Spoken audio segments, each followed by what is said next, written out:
Feeding our babies is supposed to come naturally. We see images of cooing babies and smiling moms and doting grandmas and expect that to be us. We don't see all the struggle that goes into every decision that seems so high stakes at the time.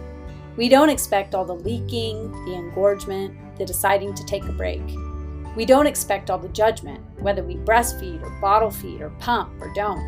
Or maybe we do expect all those things and it comes smooth sailing. But what I have encountered as a doula, a childbirth educator, and a lactation professional is that when I tell people what I do, the stories flow out naturally. And I love hearing them. I hope you do too. I'm your host, Lo.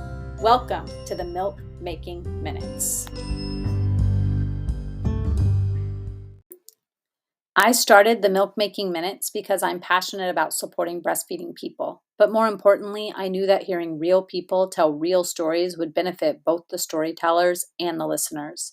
I had this idea for 3 years before I launched. I asked so many people how I should begin, and Anchor came up repeatedly as the easiest way to launch a podcast. And I have not been disappointed.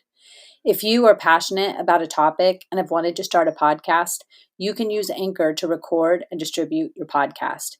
It's easy to use. You can use the editing tools right from the platform. You can distribute your podcast episodes seamlessly to listening platforms like Spotify and Apple Podcasts right from Anchor. And the best part is, it's free. And the tech support has been great too. Go to anchor.fm or download the app right to your phone to get started on your great podcast idea. Hi, Gretchen. Welcome to the Milk Making Minutes. I'm so glad you're here.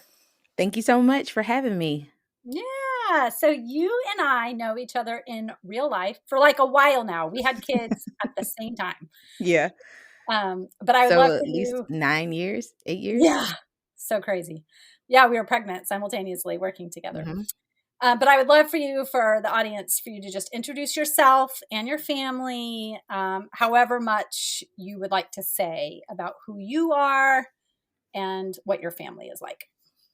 Yes. So my name is Gretchen Oshodipe. I am a mother of 3. Naomi is 8, Lydia is 6, and Josh is 4. We just finished birthday season.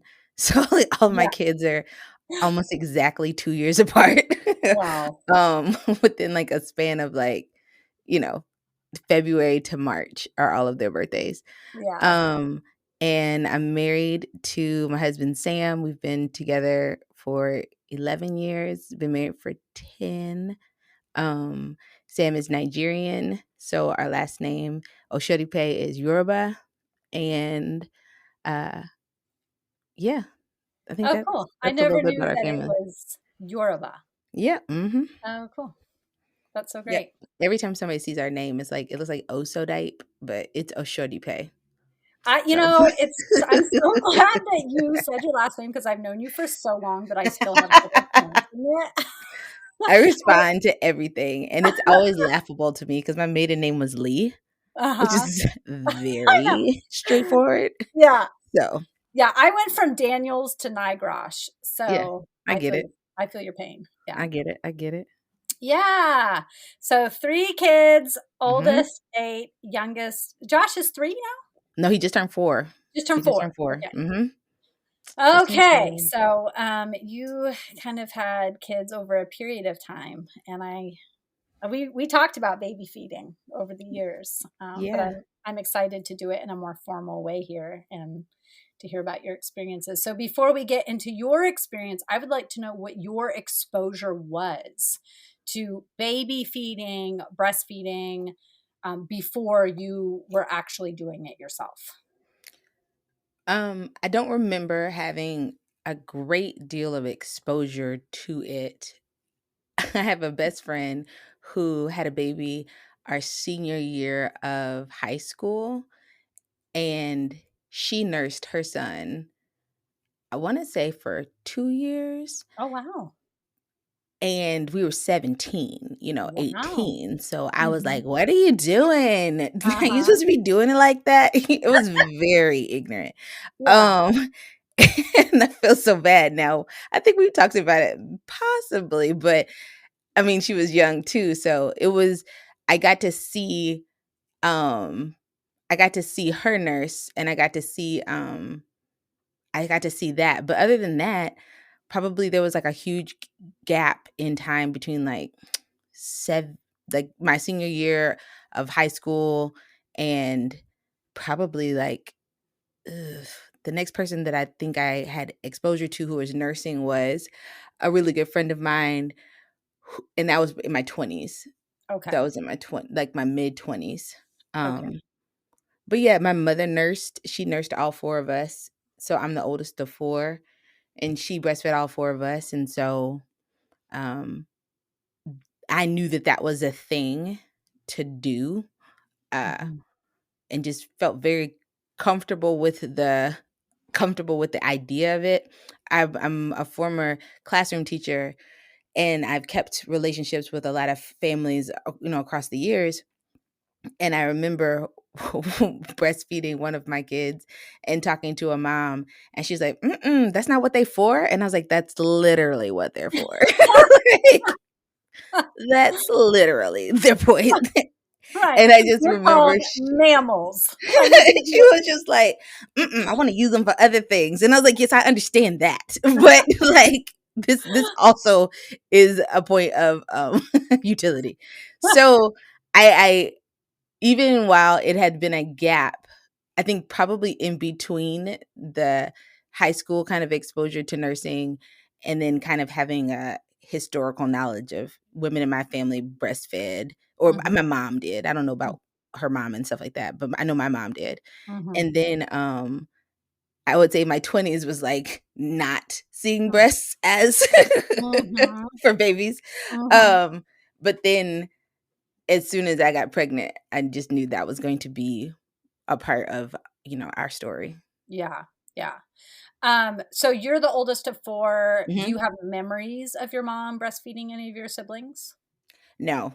Okay. So, my youngest is so she also had us 2 years apart, Okay. and so I would have been if Johnny was a baby, so 2, 4, 6, so 6 years old. Nah, Okay. So that's 7, 8, yeah. yeah, mm-mm. Yeah.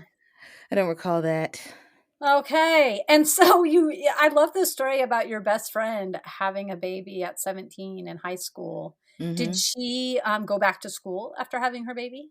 She never stopped. Like, she's a Okay. professor. Wow, that's Yeah, she's a amazing. Yeah. she's a history professor. And So, now yeah. her kids are, like, grown, Yeah, yeah, or yeah. at least one of them. Yeah. So, yeah. Um, and did she, pump while at school? Or was there I don't know a her lot bring about, like babies? I don't know a lot about she had a lot of family support, and so Okay. I don't know a lot about, um, like, how she negotiated and navigated college, Mhm. but I know she nursed Marcus for a Okay. long time, and I Yeah. remember her saying, like, "You just don't know when you're gonna have another baby, and this is special, and this is precious," so, Yeah. you know, not really anxious to transition, so Yeah. I didn't get it then, but I get it now. Yeah. Yeah, that's amazing. Okay, so then so you had some exposure, but then there was a big gap because Mhm. we just don't see people feeding babies. I feel like that's pretty common unless you just have tons of friends and family members who are breastfeeding all the time. We really don't see it.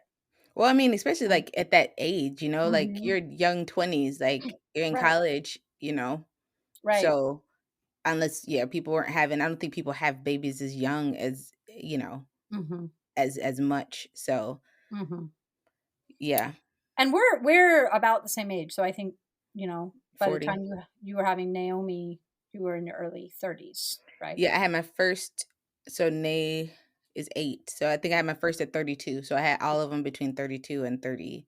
Okay, I had Josh right before I turned 36, I think, so yeah, okay. 32 and Uh, 36. all right. So you had some knowledge by the time you got pregnant and were now planning your birthing and pregnancy and baby experiences. Did you read any books about breastfeeding? Did you take a class? Did you prepare in any way? Or did you just expect that you were going to be able to do it? I took class. It's so funny. It's like, geez, I just in preparation for this, I like glanced over and looked at my daughter, and I was just like, God, that was 8, 9 years ago. Like you're a Yeah. grown woman. But I know we did all of the, you know, standard hospital-based prenatal care things. Um I think there was a separate breastfeeding class, but our insurance had I'm originally from Tennessee, so I delivered my first child in Tennessee, and then we moved to Connecticut and delivered my last 2 up in Connecticut. Mm, And also I was high risk. I kept having high blood pressure towards the end of my pregnancies. mhm. And so, I say, like, that's, like, out of order No, information, that's fine. but Yeah. one of the things that was interesting was, like, when our first pregnancy, Naomi, I had had 2 miscarriages before Nay, I did and not know so that. oh, yeah. Yeah, yeah, yeah, yeah. Mm, I had 2 miscarriages before Naomi, and so, um, I and we lived in Tennessee, and I was working for an organization that was based out of Massachusetts, mhm. and so they had Tufts healthcare, which is apparently like the black card of insurance cards. Like, we Mm. went into the doctor's office, they were like, "Dang, where did you get this insurance from?" And I was No. like, "What is that? You know, what does that afford me?" They were like, "Anything you want." And I was like, "Okay." It was like, "You can have all the tests you want, girl." No, I'm just kidding. But it was like, seriously, like, like, I remember the receptionist calling somebody over and be like, "Have you ever seen this before?" But, and so I just remember there were certain things that came with my um journey. Like there was a nurse on call that I could call and talk to Mm, after the baby was born. There was a lactation clinic that I could go to. And so I don't remember so much pre um the pre delivery stuff, but I do remember and utilized the post-delivery breastfeeding support okay. Okay. hardcore. Okay. Yeah. And did you have any goals set? Yeah, I was breastfeeding for a year. Okay. This was happening. I mean, a piece of it was, like, practical. Uh-huh. I said for with my first that I always wanted to have I wanted to be the kind of mom that mothered my first like they were my second, you know? Like, I Mhm. didn't want to be super, like, nervous and anxious and, like, I was like, "People have been birthing babies for, eons, like, this is not" or maybe not eons, but, like, people have been birthing babies for a long time, you know, in Mhm. much more dire situations than I'm in, Mhm. and I wanted to kind of acknowledge the hardiness of babies and the hardiness of, like, this other little person, um, and to give myself a lot of grace and a lot of space is like, "Okay, this is fine," and I wanted my first experience as a mom to be full of that, and so Mm, I was very intentional about that, mm, and then when it came to nursing, I said, "If I'm going to live this life of, chill. Oh my god, I can't believe that's her first baby because she's so chill." Then, like, what does that look like for me? And that looked like me being able to move about pretty freely and yeah. untethered, and being untethered meant breastfeeding. Yeah. And so I was just like, I need to be able to move around with my breasts and a diaper in my back pocket and a change of clothes in the other and call it a Mhm. day. Right. And that's what I did. That's great. Yeah. Yeah, did you have anything that influenced you in thinking that way? Either people you had seen that were, like, super nervous about their babies or the opposite, people you had seen that were super relaxed and you were like, "Yes, I wanna emulate that." Ah. Or even being married to a Nigerian, did that I'm trying to think, like, no, I mean, I knew my personality is pretty chill regardless, Mhm. and so I didn't, you know, I really believe that God kinda gives you children, gives people children, and he knows, the child, and he knows the parent, and there's like this understanding that, like, that I'm good for whatever child I have, in spite of me and because of me, and Yeah. so I was like, okay, I just want to really like rest in that. And then in terms of like nursing, I mean, I knew I didn't want to do formula because I thought it was expensive. Mhm. And then I had seen a documentary about breast milk, and I was just fascinated. And I Mm. was just like, this is amazing, Mhm. Mhm. And I think one of the things that stood out to me was something about like how they hadn't been doing a lot of research on breast milk until more recently, right? Um, and they studied cow's milk because it was, I guess, the closest, or one of the Mhm. the closest and most accessible. And they were saying that the milk of the like mother cows changed based on the sex of the baby cow. Oh, wow. So it's just like if it was a boy's cow needed more vitamins, vitamin blah blah blah. But if it was girl cows, they lacked a lot of calcium, and so the mother's milk adapted for that. Wow. And I was just like, "Good God, like, that's amazing," Yeah.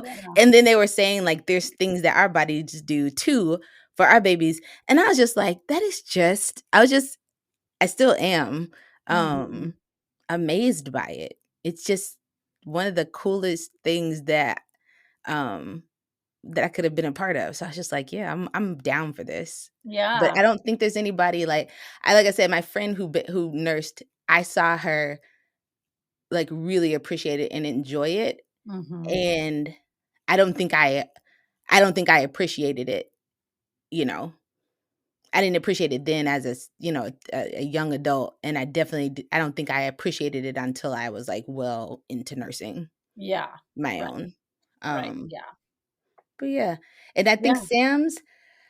Sam's mom, so my mother-in-law came from Nigeria to stay with us for our 2nd and 3rd baby, and I was at home with my mom predominantly for our 1st, Mm. and everybody was just pretty supportive. Like, I don't think I had anybody who, um there was nobody who wasn't supportive of nursing. Mhm. There was nobody who was like, "What? You're gonna do that?" Everybody was like, Yeah. and it wasn't like an expectation either. It was just kinda Mhm. like, "What you gonna do?" And then everybody had my back in doing it. Yeah. Yeah. Yeah. Exactly But what like I said, everybody formula needs. was so expensive. I was like, "Heck nah, bruh. Like, I can't. Right. Yeah. Literally can't." Right. And then I was Yeah. like, "You gotta get some filtered water," and I was like, "Oh, no, that seems hard." Right. Yeah. Inexpensive. Right. Yeah. Right. Okay. So I would love to know then, we know that birth experiences can have an impact on what then happens with milk supply and feeding. So, although this is not a birth centered podcast, Yeah. I would love to know. You have 3 children, Yes. so you can tell the stories as you see fit. Follow up questions that I Yeah. think might be impactful. Then I'll ask. Quick synopsis is, like, if I had known I was just like, I feel like and if, like, for those of you who are listening, it's just like, "What is this? Who is this Pollyanna that Lo got on here?" Like, "I love breastfeeding. I love delivering babies." I'm telling you what, like, I do.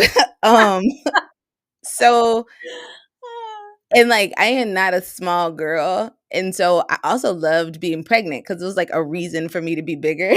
I was just like, Mm. "It's a baby." I Um loved that too. I felt like I didn't have to suck in. I was I don't like have to lie anymore. It's the just like, one not sucking in my life, just sticking it yeah. all I out actually there. lost weight on all my pregnancies because I was well, not probably, I was overweight, before, so I had to be more thoughtful about my Mm, diet and whatever, so I was, like, always the smallest I ever was right after I mm, delivered, and, like, mhm, it was great. But, mhm, so Naomi was like I said, we had 2 miscarriages before, and, and that was, like, a whole thing because I credit those experiences. Like, it sucked, obviously, it's a really difficult time in our marriage, Of course. and What was the timing of those miscarriages? very early, like within the Okay. first 10 weeks. Okay. Um, and I wanna say 10 and 11 or something like that. Wow. And it was just really interesting because it forced us to have, or didn't force us, but it prompted us to have conversations that I don't think we would have had about, like, why do we want to have babies? What do Mm, we envision for parenthood? Like, just all those conversations about purpose that I think you take for granted and you don't necessarily have unless you are looking down the barrel of, like, do we need to get some intervention? Do we need some help conceiving? Da da da da. And it's like, before you want to go down that road, it's like, why mm, would we do that? Why is this mhm, important to us? What's our whole thing there? So we had kind of gone through that. The We met with, like, a fertility specialist, and they were just like, look, y'all don't have trouble getting pregnant. You'll have trouble holding the pregnancy. It's like that Seinfeld episode. It's like, you can take a reservation, but it's the holding of the reservation. And so he was just like, that's a different kind of thing in terms of, like, getting pregnant, you mhm. know? Yeah. Um, because, like, we're really good at helping people get pregnant, but the holding of the pregnancy is a whole different, situation. Mm, And so he was like, we just know kind of, like, what babies like, maybe there's a blood clotting issue, but, like, it's like grasping at straws at this point. mhm, And so with Naomi's pregnancy, there was, I think I took some stuff for blood thinning because years later, my OBGYN, when I moved up here, she said, she was just like, I feel like a lot of the things you did were prophylactic, right? She was just like, you had two back-to-back miscarriages, and, like, you needed to do something different. Like, it needed to seem like you were doing something to respond to this. And mm, so I looked at your charts, and, like, I mean, the likelihood that you had a blood clotting issue, or the likelihood of whatever, like, seems super low. mm, And not that doctors are superstitious, but she was like, nobody would be like, well, it worked last time. Like, nobody would take you off. mhm, And so she's just like, it's totally up to you what you want to do for, like, pregnancy number 2 and pregnancy number 3. Um, and so, like, every single pregnancy we did a little less and a little less. And it was mm, like Naomi had to do, like, blood thinning, like, shots in my belly, I want to say, for parts of the first trimester. mm, Um, and mhm, then I think estrogen, and he was just like, we just know that babies like a lot of hormones, and babies like a lot of da da da da da. So we'll just see, throw a lot at the wall and, see what sticks, right? right. And so did that with Nay. Um, and then my this is funny. I know you said it's not my birth story, but this is hilarious. Well, I thought it was. So my husband was in school, and he had a career fair the day before Naomi was born, or the day after Naomi was born. And I was helping him kind of prep and get ready for it. So I was, like, researching some of the companies and, like, writing him, like, little notes on, like, a Google Doc or whatever. And Mhm, my back started hurting. I was like, so weird. And so I kneeled against the side of our bed. And every time my back hurt, I kind of dropped to all fours to, mm, like, relieve the pressure off my back, because I just thought yeah, my belly's so big, and did that for, like, over an hour. And that was labor. right. Who knew? Yeah, Who knew? right, Which kinda lets you know a little bit about my pain tolerance, you know what I'm right, saying? right, 'Cause I'm just like, "Do, do, do, do, do, ow, let me get on my" whatever. And right. so, and so I went to the kitchen, and my water broke, but I wasn't Mm, sure, and so I woke my husband up, and I was just like, "Hey, either my water broke or I peed on myself." And he's just mhm. like, "Cool, cool, cool." And I was like, "I need you to go smell it and see what's up." And he's like, "I'm not gonna do that." And I was just like, "Dude, you never do anything," So I do what any, grown 32-year-old woman does. I call my mama. I was like, "Mom, I either peed on myself or my water broke." And she's like, "Your water broke. We're on our way." So they lived like 10 minutes away at the time. So they rushed over, and we all go to the hospital. They get to the hospital, and the doctor's like, "Yo, um, he's an older man. He's been delivering babies for at least 40 years, definitely. Like Mhm.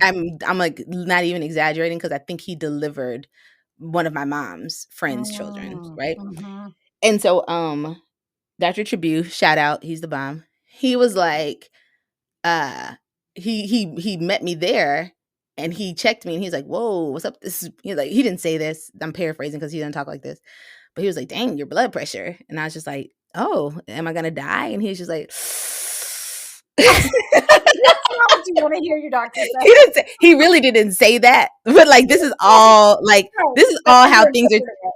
these Right, are all how professional things are being translated in my mind, right? You right, know, he probably said right, something like, "Well, it's higher than we." I'm sure he said something very professional and on right. point, and I was just all I heard was like, "Dang, your blood pressure high." Ooh, you know.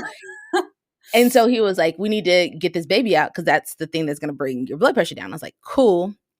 And so Uh-huh. they gave me pitocin, and I didn't have an epidural because I was nervous about a needle in my back. Mm, mhm. And we got there about 3-ish, and I think I was 5 centimeters when I got there, and Nay was born at 7. Oh, wow. Yeah, Quick fast. labor, Yeah. we like yeah, it was I mean, me and my husband and I, like, we shine in the delivery room. Like, nurses were like, "Oh my gosh." I was like, "I know, right?" Like, we had no idea that it was in us and that that was like one of our places, which is why I kept being like, "Are we done?" And he's like, "Gretchen, we cannot keep just having babies for like singular moments around Right. For those delivery." 4 hours where we Yeah. shine. It's just like, that's not wise. And I was like, you never do anything, you know. Uh he was like, "That is just not smart." I was like, ah. But yeah.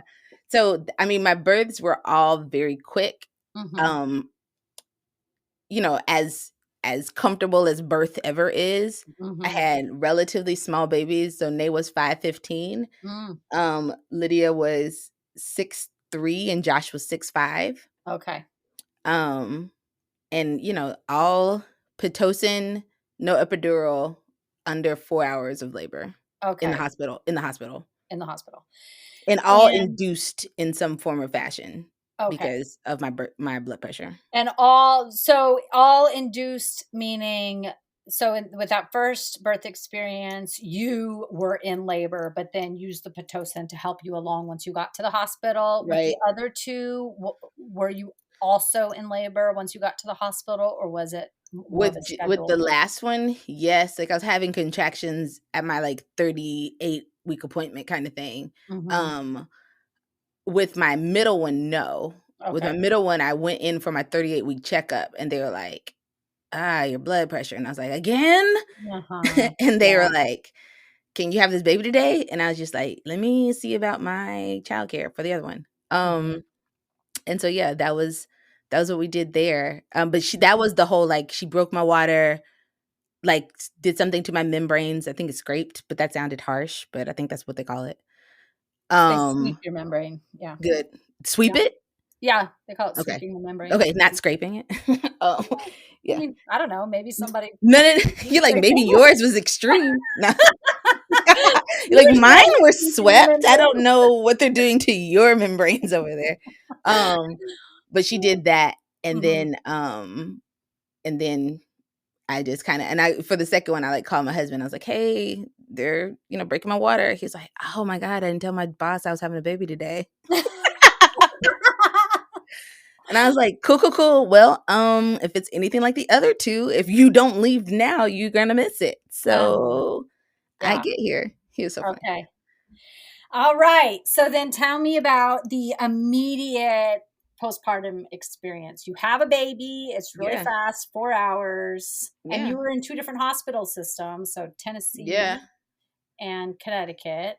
I Um, was so I mean, again, like, I just and just so honored and just, like, overwhelmed by just being a part of it. Like, you got this baby on you, you're like, "What?" mhm. Um, So did they and put the baby on you immediately in all 3 cases? yes. Okay, To put the baby on me, I was at baby-friendly hospitals for all of it. So I okay. delivered at, like, the women's hospital in Nashville and then at Yale here Mhm. in Connecticut. And so, they put the baby on me, did the whole thing, and then what I remember is in Nashville, like I walked to my delivery room. I mean, I walked to my recovery room.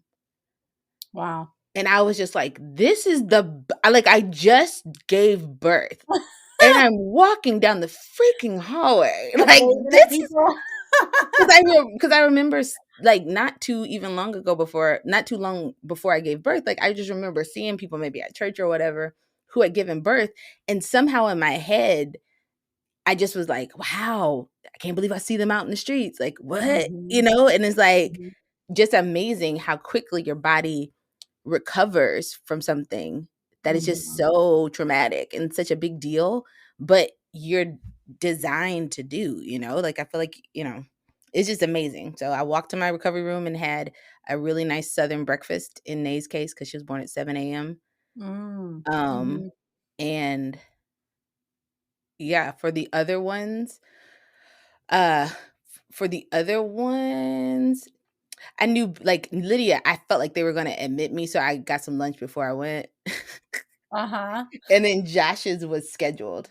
Okay. Josh's was scheduled, so yeah. So, so the baby's on you. Yeah. How long were the babies on you? Do you remember? Can you recall that? Ooh, nah, Was it nah. more like 20 minutes, more like an hour, more like 2 hours before the babies were taken away for weighing, I think they measuring? did it in the room. Uh-huh. I feel like they But did it in the room. yeah, they did it in the room, but how long before that? Like, Like I how think long? I wanna say they stayed on my chest pretty long, and then I mean, we put them in the bassinet to wheel them down the hallway Mhm. for Nay, for the Okay. first one, and then, I don't know. One of them had, like, the last one, his blood sugar was weird. Okay. So they kept coming back and pricking his little foot. Mm. Um, but I don't remember. Mm. Okay. And do you Yep. remember their first feedings, their first latches? Yes, I Okay. relied heavily on the nurses. I had really great nurses. I was surprised at how quickly you get comfortable with somebody else, like literally picking your breast up and putting it in somebody else's mouth, Mhm. and they just all did that really well.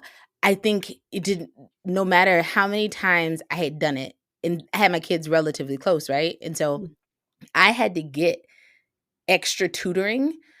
And I went to a lactation consultant or somebody from church who was like a nurse came over to our house with every single child.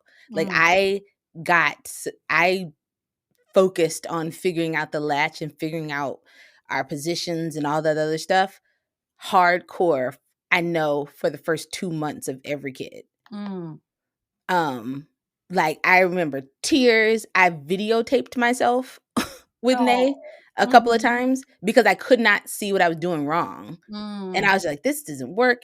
I remember my husband, he actually was and I mean, like, you just sometimes can't see certain like, I'm not necessarily spatially, like, Mhm. gifted or whatever, and it did not matter how many times somebody told me, "Bring your baby to your breast."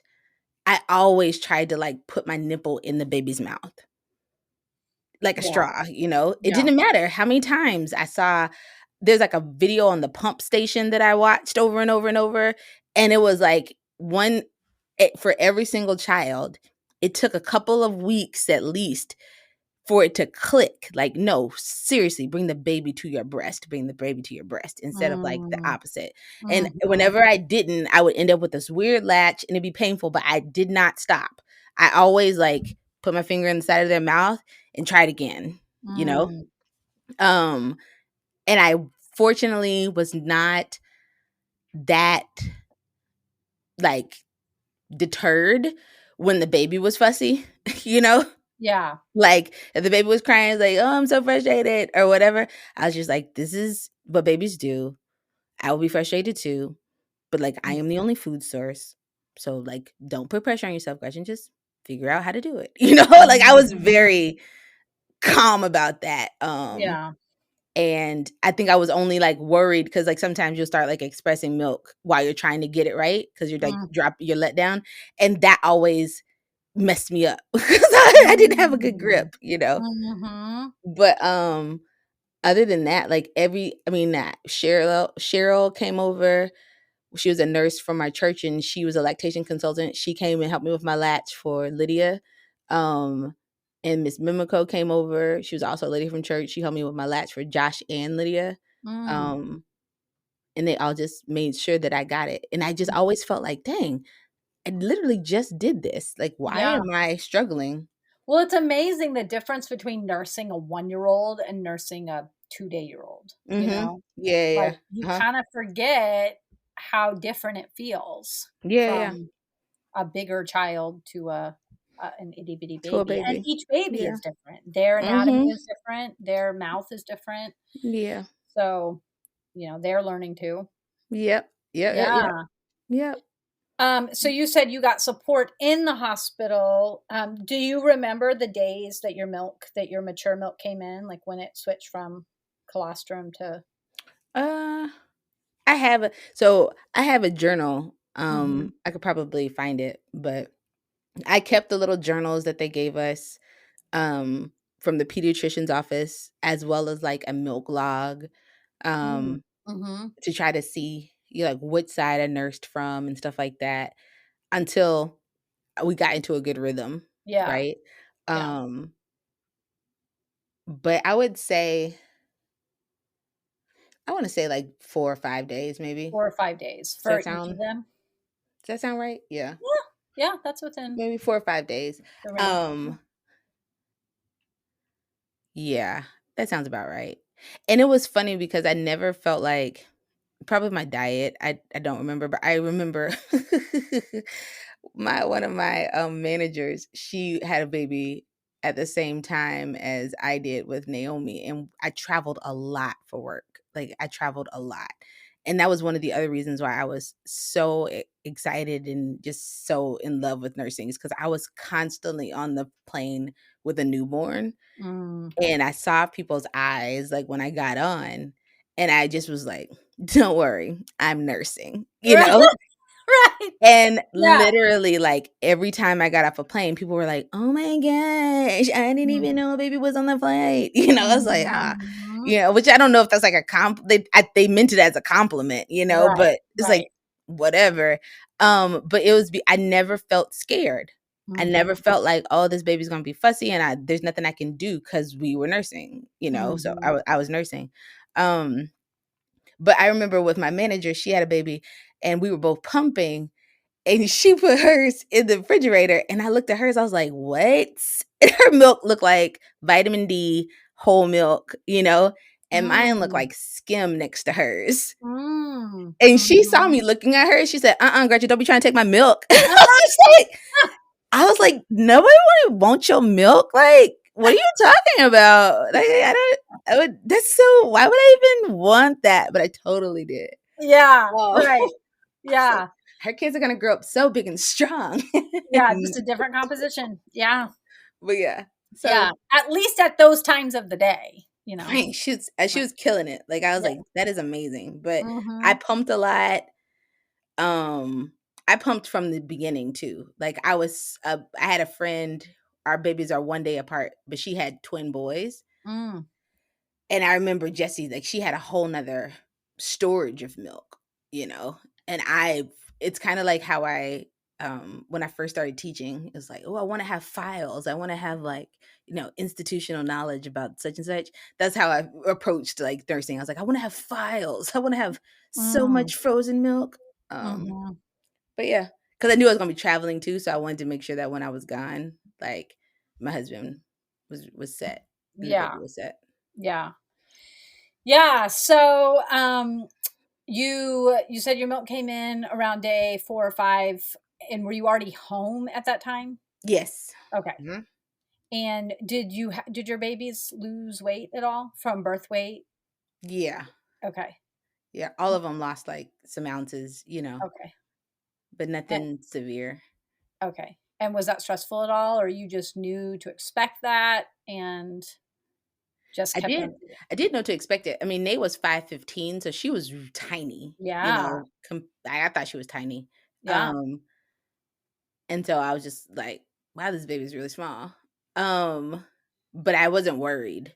Okay. I wasn't worried.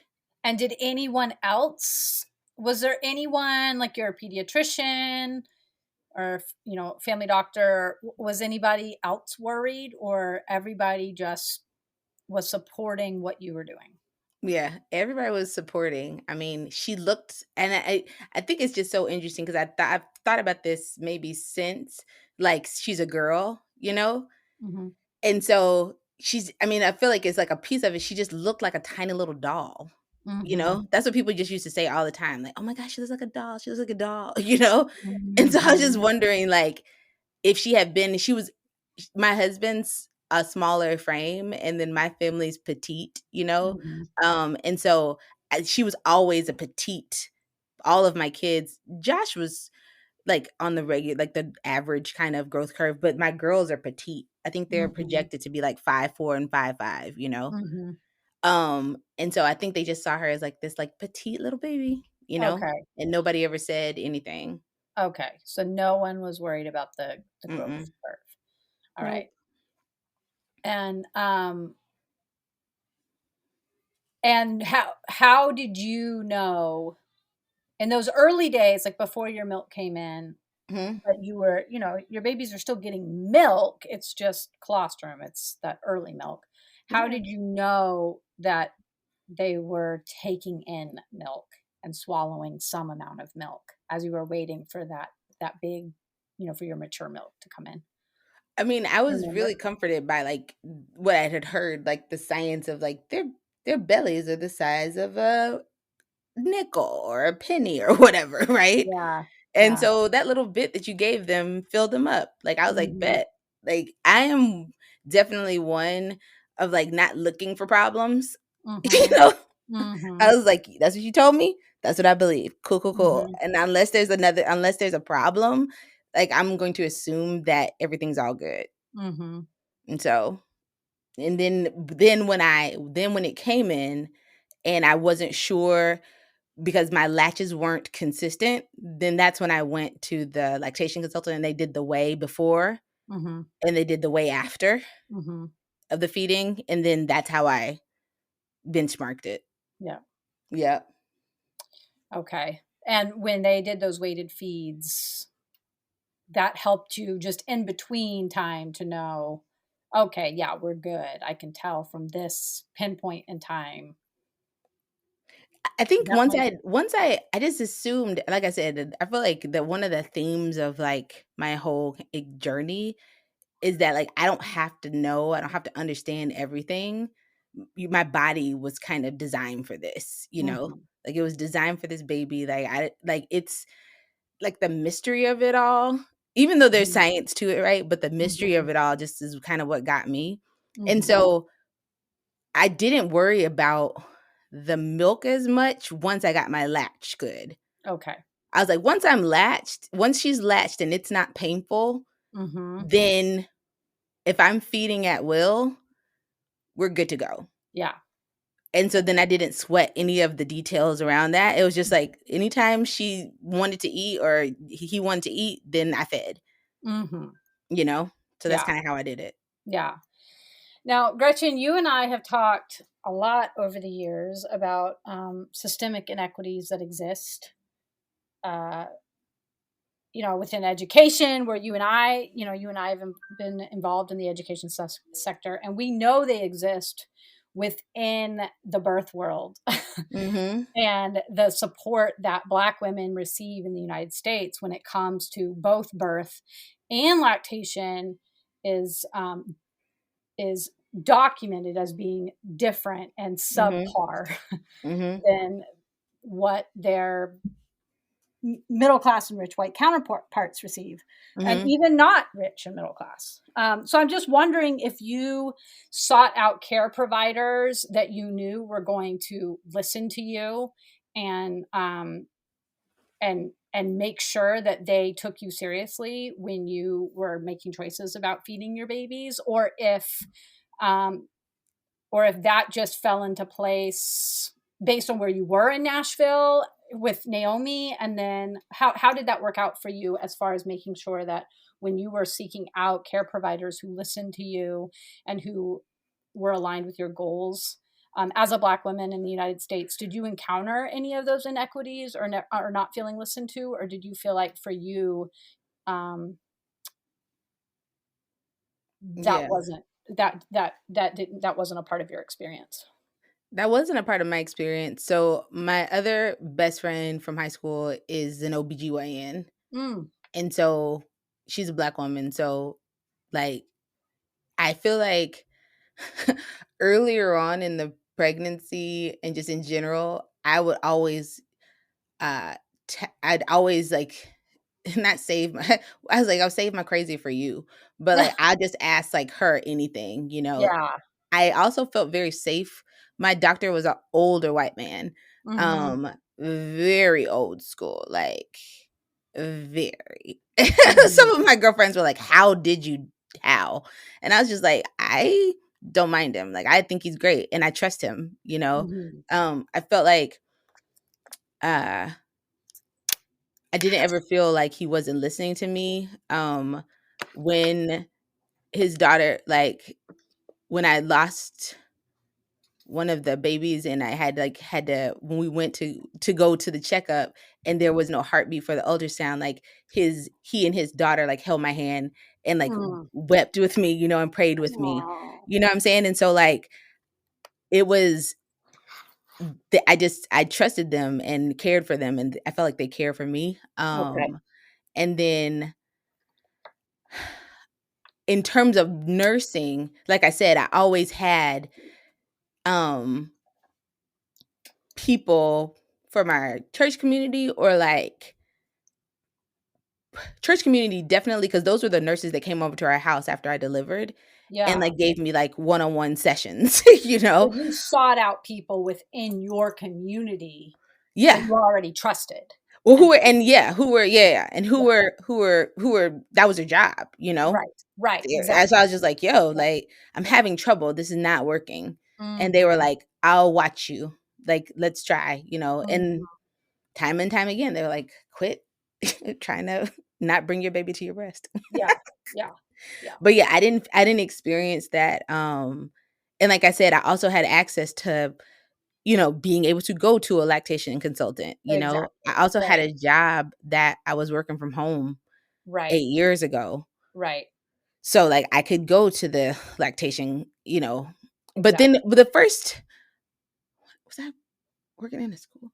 I had just transitioned from working in a school though, but I am also like, even when I was working in an office, like, and you were there, like, I am I got more so even as I, you know, towards the end of like having my all my children, but like I am militant about taking what is, you know, offered to me or do me. Mhm, So if they're mhm. like, you can have as many breaks as you want to pump, bet.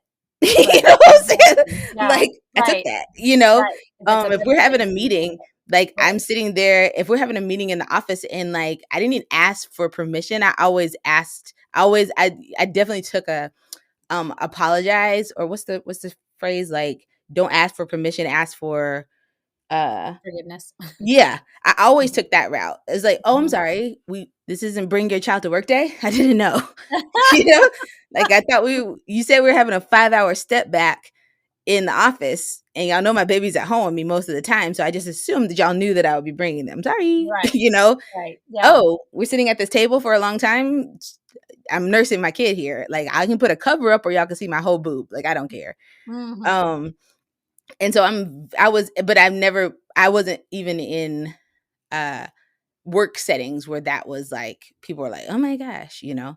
And I actually Mhm. think I was a bit of a trailblazer, honestly, because I think some moms saw me doing it and they were Mhm. like, "Nobody said anything to her. Cool. I'll do it too." Yeah, yeah. Yeah, that's helpful, thank you, and I know you can't speak for everyone's experience, but you can speak for Yeah, what it felt like for you. Yeah, 100%. yeah. Did it change at all once you were, in Connecticut, or it felt pretty much the same Pretty between much the same. okay, Pretty much the same. yeah. Yeah. Awesome. And then you mentioned a little bit about how there was some pain in the beginning for Yeah. you. How Yeah. long did it take before that got resolved Uh for each of the kids? it was nothing that was long enough to I feel like there was one time when I had to like give one breast a rest, Mm. and I was just like I had had too many bad latches and it was Mhm. pinched Is and this with kind of like with Naomi, your first? I don't even remember. Okay. I don't remember. I feel like it was a second one. I feel like it was Okay. Lydia. Okay. Because I feel like I was up here, Mhm. but I still pumped off that side. I just didn't nurse off that side. Okay. Because I was like militant about keeping my supply up. Uh-huh. Uh, and but I didn't. Yeah, I there was. I have friends who nursed through pain. I never did. Uh-huh. Uh, You do you? I have a friend who nursed through pain, and I was like, huh? But yeah, I never did. Yeah. If they latched on and it hurt, I took Yeah. them off and I tried again until it was more comfortable Yeah. and you know maybe mild discomfort possibly, but never like Jesus take the wheel, never pain. Mhm. Yeah, Mhm. yeah, Yeah. And how long did it take for you, and for every person this is different, but for how yeah, long did it take for you before breastfeeding just felt normal? It just felt hmm like that's how you mother. yeah. I mean, it was normal, period, right? It was just like, Mhm. this is what we're gonna do, because that was my vision all along, Mhm. and it's just I just felt like it was just the most special thing. Like, it was Mhm. like, wow, and it was like an opportunity to, like, stop and just focus on this little person and just talk to them, and, you Mm. know, it was very relaxing. I mean, I just really loved everything about it. Like, that was Mhm. in addition to, like, wanting to keep having I definitely could see those people who have, like, a whole bunch of kids. Yeah. I think it felt normal from the beginning because it was just always a part of my vision and what I wanted. Um, I think that after that newborn phase, so I think it's probably different, like 4 weeks, 6 weeks, Mhm. maybe, Mhm. where they've grown a little bit, their mouth has grown, you know? Mhm. Um, they're a little bit more secure in your hand, they're not quite so tiny, you know? Mhm. Once they're a little bit bigger, then, um, that made it easier for me, Mm. and then I would say from, like, 3 months on, it was not even a thought. Okay. Yeah. So not even second guessing. Oh, no. 3 Yeah. months on, we were good to Yeah. go. Yeah. Yeah. And what I know you mentioned nursing at work. So you had like you just nursed everywhere. Yeah, Nursed at church, nursed at work. everywhere. Did you ever get any negative feedback anywhere? Mm-mm. Okay. Nope.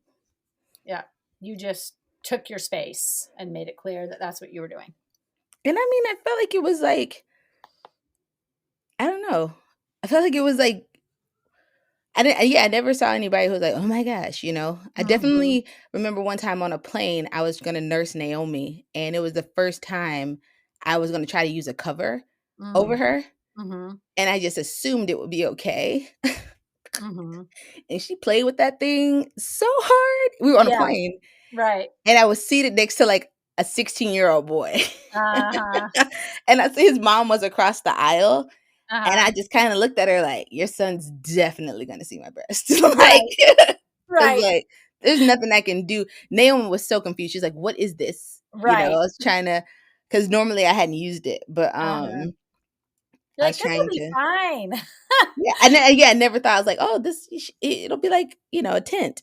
Uh-huh. She didn't care for it at all. Yeah. So, but yeah, I just felt like they knew I was feeding a child, you know? Uh-huh. So, that was okay. Um, yeah. Yeah. And so you had it in mind to well, before I ask that, I actually have a question because you traveled a ton for work and you've Yeah. talked about taking um the Yeah, baby with you. yep. Um, did you always do that, or were there times when you left baby at home? I'm And when you did that, how did you transport milk? I pumped. So I had like I had a pump and the backpack kind. And then I just carried ice, like the chilled things, and put them in like the hotel refrigerator, Uh-huh. and then just kept it. I didn't pump a lot, and I wasn't Uh-huh. gone for like weeks at a time. Uh-huh. And then I had milk frozen at home, so that was all good. Okay. And I mean, I was traveling, so I had moved to Connecticut, but I was doing a lot of work back in Nashville, so I was traveling back home, if you will. Okay. And so it was easy for me to travel with Naomi because like my mom was there when I was getting to where I was going, you know? Okay. So you Uh, had your mom yeah, helping. yeah, yeah. And then anytime I traveled after that, like I always was going somewhere where somebody was gonna watch a baby, Okay. or somebody Okay. could fly with me, but that was like twice maybe. Okay. Yeah. All right. And so you would just, when you were traveling back home with milk, Mhm. um, it would just be in a cooler, some sort of cooler with ice. Hopefully, right? Yeah. Yeah. Hopefully. It was Yeah. just like in a bag. And I mean, I wasn't traveling for more than like 2 hours. Uh-huh. So I was like, Yeah. "It should be good. Yeah. We're And it good." usually is, 8 Yeah. hours in temperature. It's usually fine. Yeah, I'm like, "We're good." Yeah. Yeah. Okay. And so then you had it in mind to feed for a year. That was Mhm. your goal. So Yeah. tell me about as you started to introduce solids, what was that like? And then what was it like once you started to wean your kids? Um, we introduced salads, like, for, I don't even remember, like, maybe 6, whenever I don't even remember when you're supposed to, quote, unquote. But, I think we probably did it pretty early for the first because we were just curious, like, "What's Mhm. what's going on?" Um, Weaning became a function of teeth for me, you know? Mm. Mhm. And then also, I personally have an aversion towards, like, a child asking for my breast. So, we're a very talkative family, and I was just Uh-huh. like, "If you can ask and then, 'Mama, I want to nurse now,' then you need to get yourself like, you need to handle your own, food situation," you know? And so, all my kids kinda started walking around, like, 11 months. Uh-huh. Um, didn't yeah, 9 no, Nay started walking about 9 months. So she started moving around 9, 10 months, and then about that time, we started, like, looking at each other, like, sideways, like, "Our time is coming to an end, my girl." You know? Because you think you're grown, and I'm not like a sippy cup, you know? Uh-huh. And we had been already using those miracle cups, you know? Uh-huh. Um, and so it was just kind of very natural, like, one day, it just didn't happen, you know? Uh-huh. And I was just like, "Huh, she's busy." Yeah. For the last one, I had not nursed for, like, 2 weeks, and then I had a flight with him, and Uh-huh. I was just like I was kinda nervous because he was almost 1, and he was, like, really fidgety, and I was trying to, like I was like, "I wonder if I could nurse him just to settle him down," Uh-huh. and he just kinda looked at me like, "What you doing?" I was Uh-huh. just like, "Would you like to?" And he was just kinda like, I guess. It was the weirdest thing, and, like, I was so self-conscious at that point because I felt like Josh was huge at that point. So, it was like a grown man, not really Uh-huh. a grown man, he was, less than 1, but I just felt like he was big, Yeah. and he was Yeah. talking, he was, like, babbling a lot. Mhm. So, I was just like, "This Yeah. is against, but that was after that time, that was our last time because I was just Yeah. like, "I don't feel even comfortable." Like, I feel weird. Yeah. It's funny how people have different sensibilities about that. Yeah. Yeah, he was Yeah. just I mean, I feel like at that Watch point he about could have been this. like he literally could have just been like, "Mama, for real?" Like if he had said that, I would have been like, "You're right." Like he could have just said that, and I was like, Right. "Cool, cool, cool. For real? Is this what we doing, my girl?" And I'm like, you're right. I'm sorry. I shouldn't have tried to manipulate you into being quiet on this flight." So weird. Oh, that's so good. So funny. Well, all of these experiences, I think, are so helpful. I think it's so good to hear the range. Yeah. The podcast that just got released today, she breastfed her child until they were 5, and then to hear somebody else say, once the teeth happens, it's done for me. I think it's so important. The whole point of the Milk Making Minutes is for people to feel that they can make the decisions that are right for them, Hmm. and that that breastfeeding can fit into their lives Yeah. and work for their family, and it Hmm. doesn't have to be a one size fits all approach. 100%. And so I love hearing the variety of stories that I'm getting, and I love the idea of you and Josh kind of sitting there like, wow, this is weird. Like, girl, stop. I'm sorry. Yeah. um, So funny. so as we wrap up here, can you think of just a favorite memory or a favorite sensation when it comes to feeding your babies that you'll hold with you when you're an old lady in the nursing home and you're thinking about those times? Do you hold those memories? Do you? I don't know if I hold a memory, but I do hold, and like I said, I think it's one of the reasons why I never consider I taught elementary, upper elementary, and Mhm. so I never consider myself like a baby person, Mhm. but I just hold feeling very powerful and very capable, even and just very important Mhm. for a long time in a way that like was very special. And I Mhm. was just like, this matters. This Yeah. matters, and it's a sacrifice, but it's also very joyful. And I feel like that is just kind of like what sums up parenting for me. I felt like breastfeeding was like one of my first kind of hurdles as a mom. It's like, do you really get that this is not about you anymore? You know? Mhm. Do you really Mhm. get that like you're gonna have to like talk to lactation consultants and you know, Mhm. da da da da, do you get this? And I was like, I do, you know? Mhm. And then it Mhm. was like as I made those sacrifices and as I pursued this vision of what I thought was, best for me and my kid, it was a sacrifice, but it was also very joyful. And Mhm. I'm very passionate about like supporting new moms. Like one of my neighbors was having trouble nursing her and she called and I went over there and it was just like so nice to be able to like help her, get her Mhm. latch together and hold her baby while she Mhm. took a shower, like all the Mhm. things that like moms do for each other. So Yeah. um it's just a very special time, one that I do not take for granted. Yeah. And, I hope I can help as many people find like joy and balance as they try to nurse as I Yeah. can. Yeah. That's amazing. And then finally, where can people find you? What are you up to?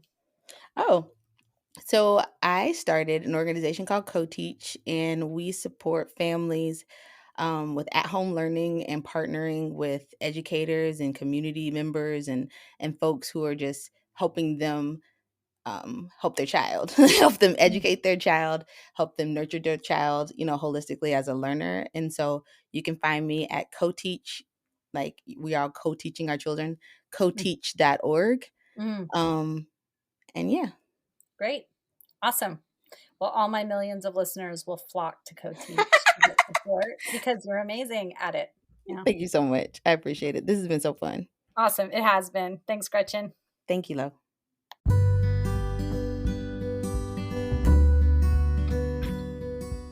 Thank you so much for listening to the Milk Making Minutes. I hope you found connection and feel supported wherever you are in your baby feeding journey.